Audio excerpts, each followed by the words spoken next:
Hello, welcome to Celebrate Southern Africa. My name is Dawn Denton, and today's guest, especially around lunchtime, it's always great to talk about food, is Janice Hodgson, who's joining me to share about her cookbooks. And one of the things I find living outside of South Africa is that every now and again I long for that taste of home. And to have a cookbook that has it all there for me is just the perfect Christmas gift, birthday gift, or just because you want to treat yourself. So I'm excited to be chatting to Janice today. So, Janice, you've been in the UK now 2 years. Welcome, welcome. Yeah. Was it a real culture shock to come to the UK? Oh gosh, yes, it was. Absolutely. It's two completely different countries. The people are different, the food is different, the weather, we mentioned weather, the weather, everybody has to mention the weather. So yeah, it was definitely landed with a bump. That's it. That's all I can say about that one. But you know what? South Africans, interestingly, we're quite resilient and we adapt very quickly. And I think that's a cultural thing that if you dump us in the middle of nowhere in a country we don't know, even where we don't speak the language, because sometimes I don't think I speak the language in this country either. But we do tend to adapt quite quickly. And we slide into what is needed for us, especially if you're a parent, because that makes it, your responsibility now for your parents, for your children as a parent. But you have found your side hustle in your baking and cooking. Have Yeah. you always been involved in the kitchen? What are your first memories of being in the kitchen? I grew up I grew up with a family where my gran and grandfather still lived on a farm in the Eastern Cape, and holidays used to be my mum used to send us to the farm. My granny used to my grandfather had this huge orchard with a whole lot of peaches, and we used to pick all the peaches and then go into the kitchen, and there'd be pots and pots and pots just boiling away with all these peaches. I mean, you can picture it. It's just that old-fashioned jar with the gold lid on it, and these lovely peaches with this sticky syrupy stuff with like fresh cream. And so that was kind of where all my memories came from. And then I think it's just developed from there. I've just always been into baking, into cooking, into doing things. And when I was in South Africa, I owned a bakery. So I owned a bakery for about 15 years, and it was lovely. And I could then experience everything that I wanted to experience. So I think it's just, and I mean, my kids love baking. Not so much my oldest one. She prefers eating all the experimentation from her sister, but but I think it's just been ingrained in me, in my history, is just all the baking and the cooking and the bottling. And so yes, so that's, I think, where it comes from. And culturally, obviously, food is a big thing. What are the biggest differences between South African food, for those who don't know, and English food? Because there's some people who are watching who haven't been to England, and then of course there's people who haven't been to South Africa. So, what are the biggest differences in our food? I would probably say seasoning. And I know this is a weird thing because a lot of South Africans, when they're eating the food here, it isn't as sweet, or it isn't as salty. And I know that when you get used to it, it's fine, but it's just a lot of the time, I think it's because there's less preservatives in the UK because they're a little bit more regulated. So when we cook in South Africa, boy oh boy, we cook. We like to add the sugars, we like to add the spices, and the meat. When you're frying the meat, you putting on the braai spice, and I mean, the desserts are always they always have a sauce with them, and stuff like that. So I think it's the like the luxuriousness of the actual food in South Africa. It just seems to be like a different level on the actual taste factor. Whereas in the UK, I tend to find that, I mean, there's amazing food in the UK. I have never in my life tasted donuts that are just out of this world in the UK. So donuts are like my biggest thing. But it's, yes, I think it's the seasoning that I found that was the most difficult for me to adapt to. And is our food in South Africa fresher generally? Well, yeah, there's that whole argument about all of our stuff, like good fruit and stuff, gets shipped away, but I don't actually think so, because I think that there's a lot of because there's a lot of farming, and we get quite a lot of fresh produce. I think it is. I just don't know. I think people tend to cook more from scratch in South Africa than they do in the UK, because there's loads and loads of convenience food. So you can just go to Waitrose or to M&S or to Aldi or to Tesco's or which one of those, and you can just buy everything that's convenient. You pop it into the oven, or you just open it, and it's easy. Whereas in South Africa, there is the convenience food, but I think people tend to like to be in the kitchen. It's a social thing, maybe.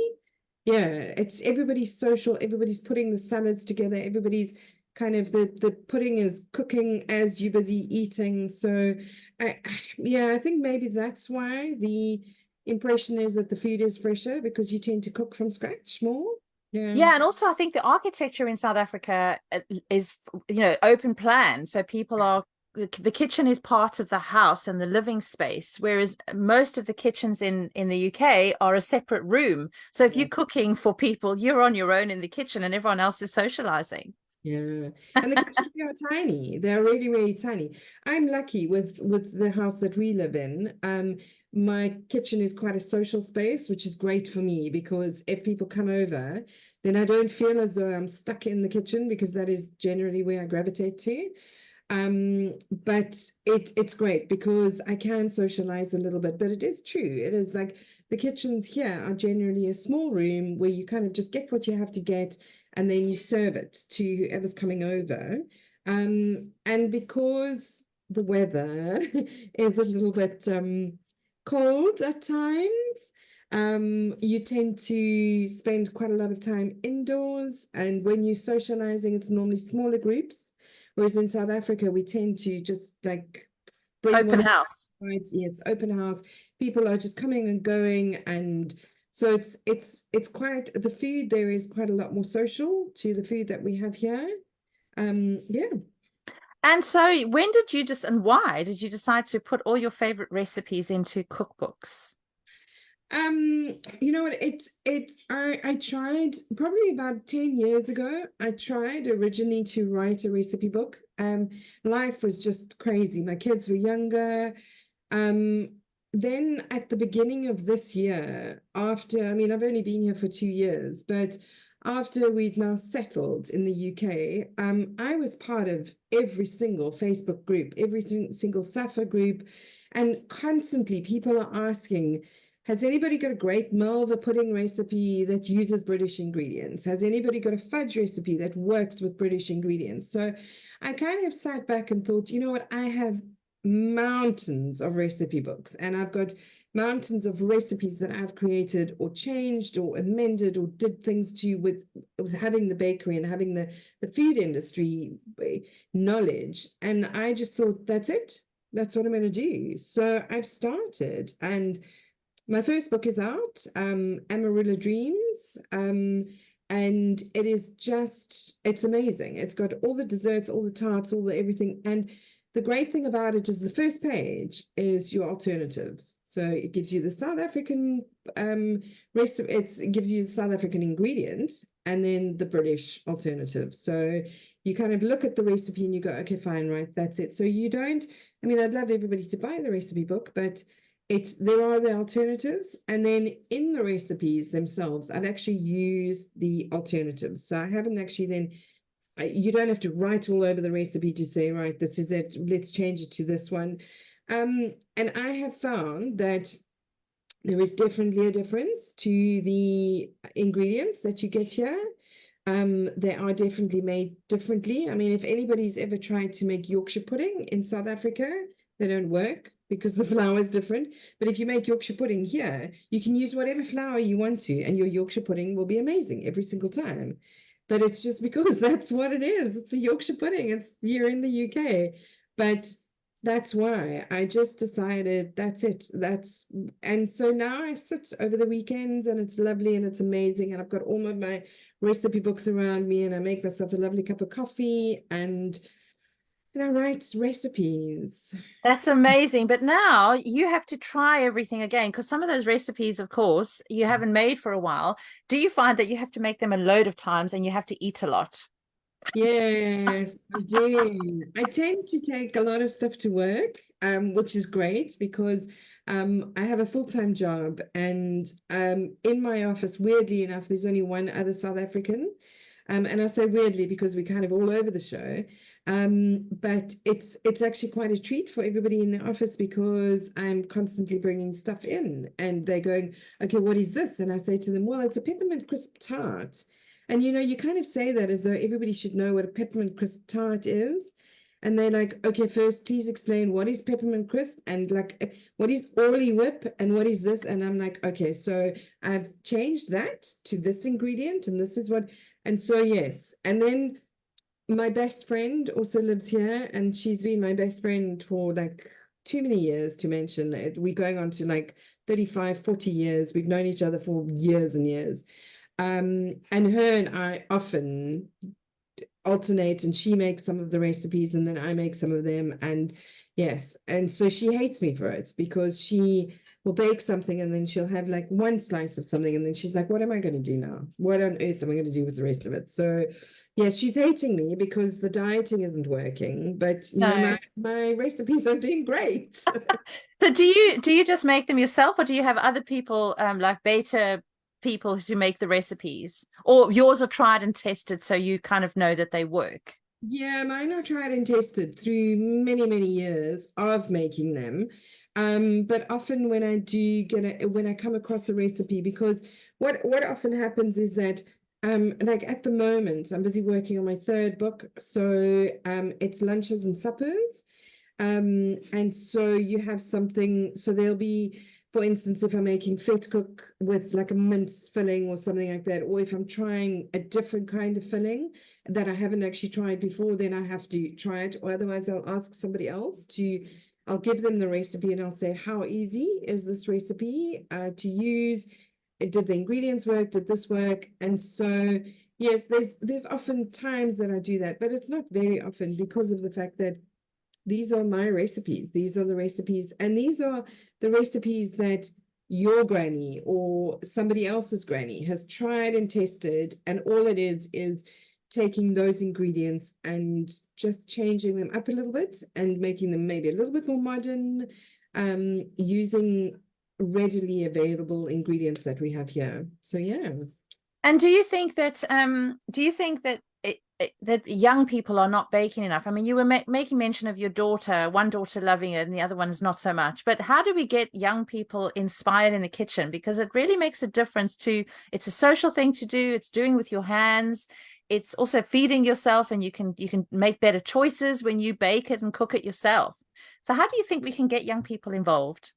I think specifically with my books, it's a culture thing. So what I have found is that a lot of people are actually having children in the UK, or the children have been brought up in the UK, and they don't understand the recipes.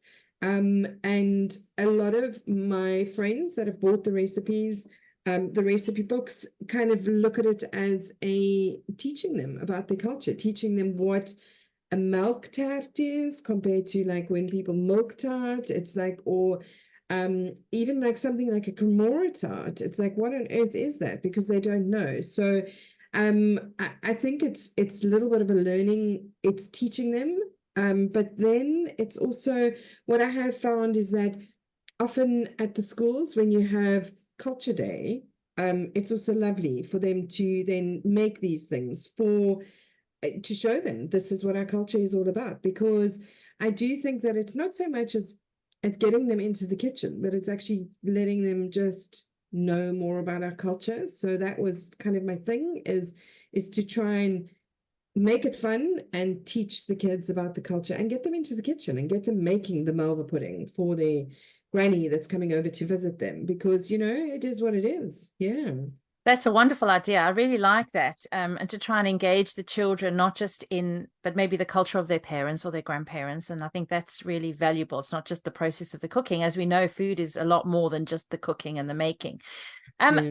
Have you found that, because I often think that we eat pasta because we love Italian food. We eat I don't know, we do fondues, which is very Swiss, and it's become kind of the norm. We do these things.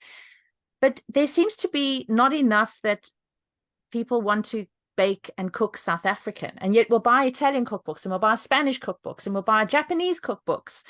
So you've got a bit of a job in your hand to try and get the British to start baking South African stuff.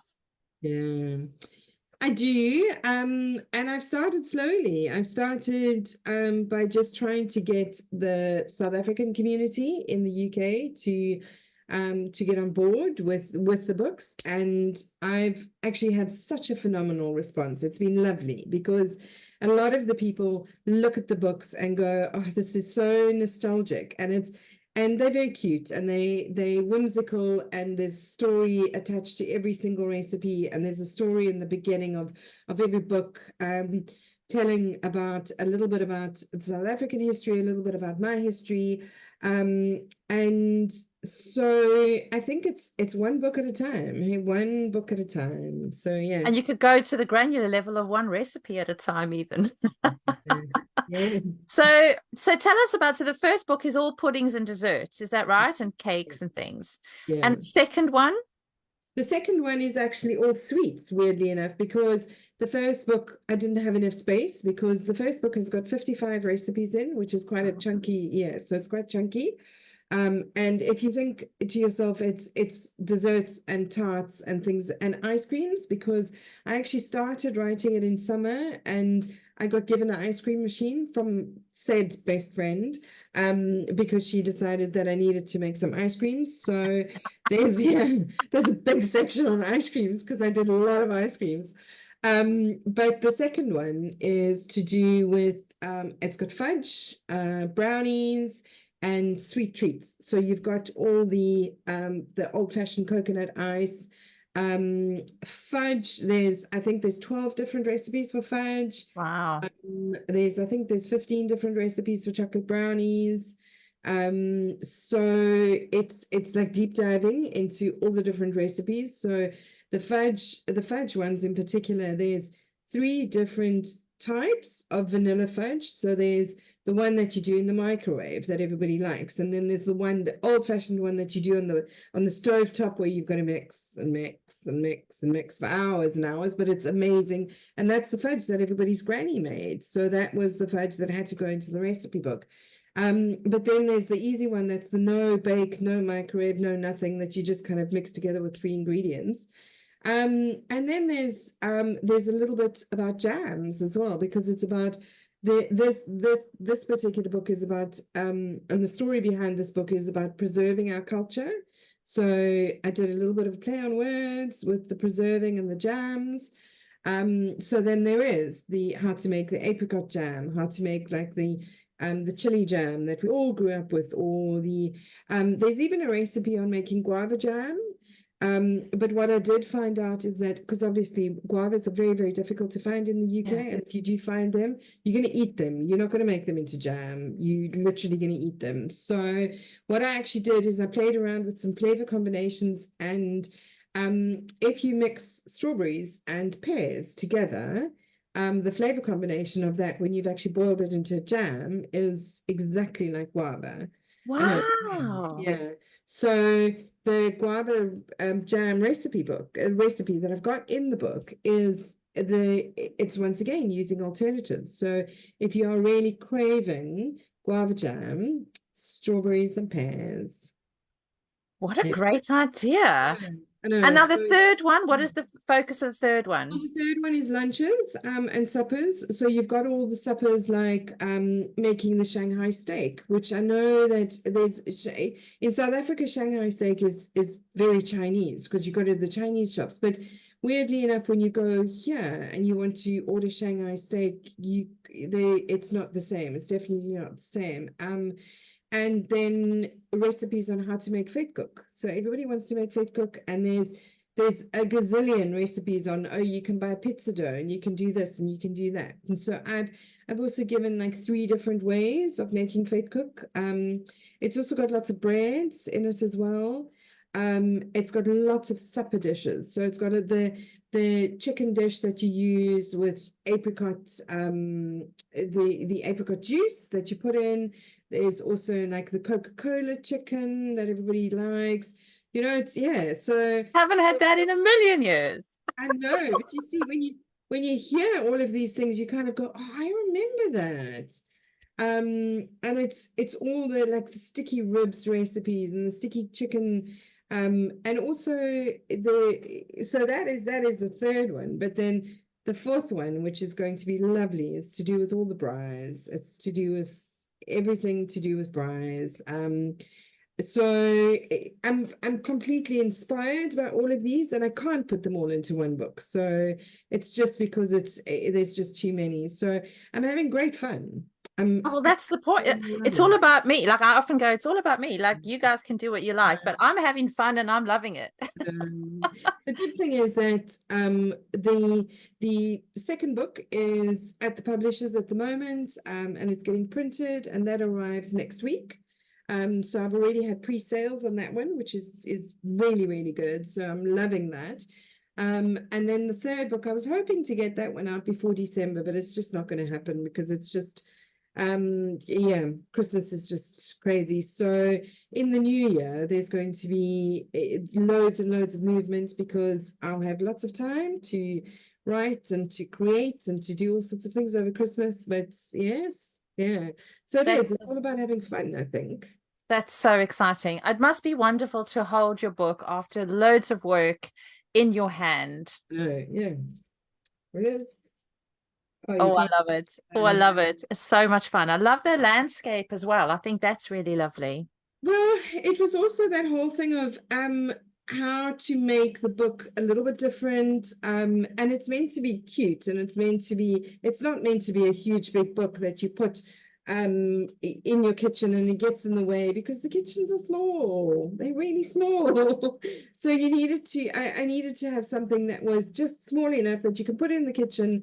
It's glassy, so if you get milk or caramel or anything spilt on it, you can just wipe it off because it's the practicalities of being in the kitchen. It's all of those stuff. So I just like the shape of it. I like the look of it. So, I love it. Yeah. so what's next for your baking journey? Are the books the thing, or are you going to consider something else?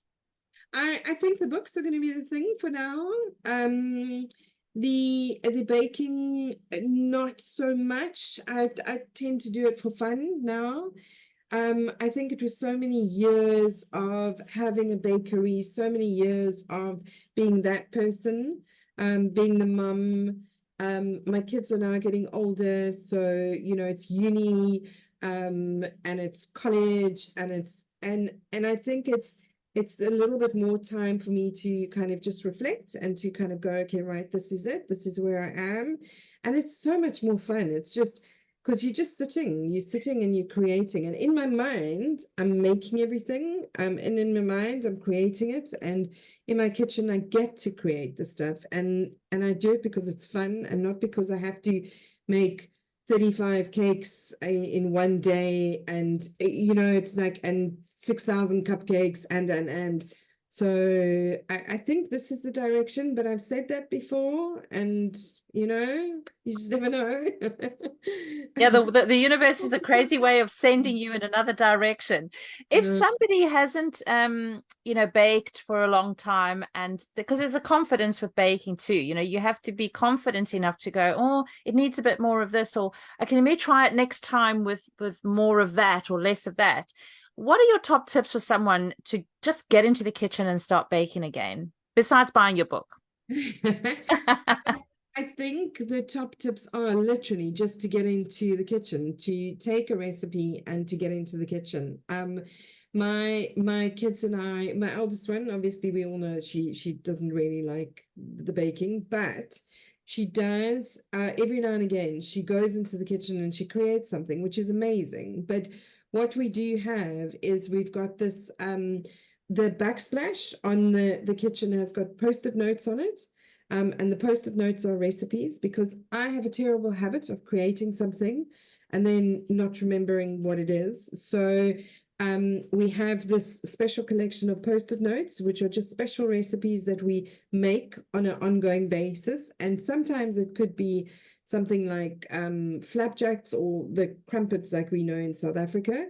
And I think it is just a matter of going into the kitchen and creating something that is really easy, and then just going from there. And every now and again, like in our house, your recipe might be amazing and it will become a post-it note on the backsplash in your kitchen. And it's kind of like our little memories. And my youngest has all of her recipes, and my eldest is now starting to have her collection of recipes on her little post-its. And weirdly enough, some of those post-its have actually landed up in my books. So it is just a matter of you've got to start somewhere. If it's starting making scrambled eggs or pancakes or a 3-layered cake, it's got to start somewhere. So for someone who loves baking and cooking, what does the Christmas dinner look like? Oh, you see, Christmas dinner. I don't really do the dinner. Now, my best friend does all of the dinner. I do the desserts. Desserts take quite a lot of planning, and there is never, ever less than 7 desserts. And I say this in all honesty because I can't stop at one. So then, and the planning has already started, and it's always a secret, so I can't tell you. But it is a big thing. And anybody who knows me and anybody who's ever had Christmas with me knows that the desserts, it's plans, and the dessert is never simple. It's always like you have to pour something into it and this happens to it, or you have to cut it a certain way and then that happens to it. So it's always traditional, but with some kind of swing on it. So it's special. It's special, and yeah. Extravaganza, the dessert extravaganza.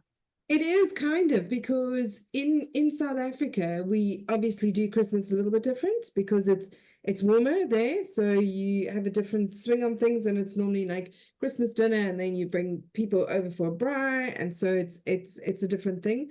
Whereas here in the UK it's cold, and people tend to make more of a thing with Boxing Day as opposed to Christmas Day. So my whole thing is that we go to my friend's house for Christmas. We spend the night there, Christmas night. So we eat throughout the 25th.